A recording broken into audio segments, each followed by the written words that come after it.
আসসালামু আলাইকুম। রমাদান মোবারক। রোজা আসতে না আসতেই লেবুর দাম যে এত পরিমাণ বৃদ্ধি পাবে আমরা কল্পনাও করতে পারি না। বিগত বছরগুলোতে দেখা গেছে লেবুর দাম কিছু একটা পরিমাণে কম ছিল।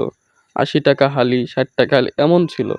কিন্তু এই বছরে দেখতে পাচ্ছি লেবুর দাম ১২০ টাকা হালি, ১০০ টাকা হালি, ৯০ টাকা হালি। যে লেবু রমজানের ২ সপ্তাহ আগেও ছিল মাত্র ৩০ টাকা কেজি বা ৩৫ টাকা কেজি এমন, সেই একই লেবুই দেখতে না দেখতেই এত দাম কিভাবে বাড়ে। বাইরের দেশগুলোতে দেখা যায় রমজান আসলে নিত্য প্রয়োজনীয় কোনো জিনিসের ওপর দাম বাড়ানো হয় না, কিন্তু আমাদের দেশে পুরাটাই ভিন্ন।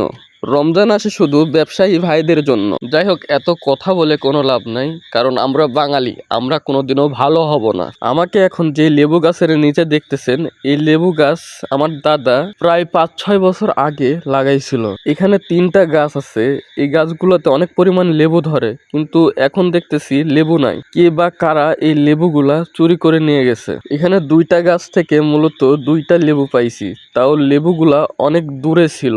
লেবু 2টা অনেক দূরে থাকার কারণে লেবু গাছের উপরে শুয়ে এবং পানিতে নেমেও লেবু 2টা পাড়া লাগছে। আলহামদুলিল্লাহ, শেষমেশ লেবু 2টা আমার হাতে। সবাই ভালো থাকবেন, সুস্থ থাকবেন। রমাদান মুবারক। আল্লাহ হাফেজ।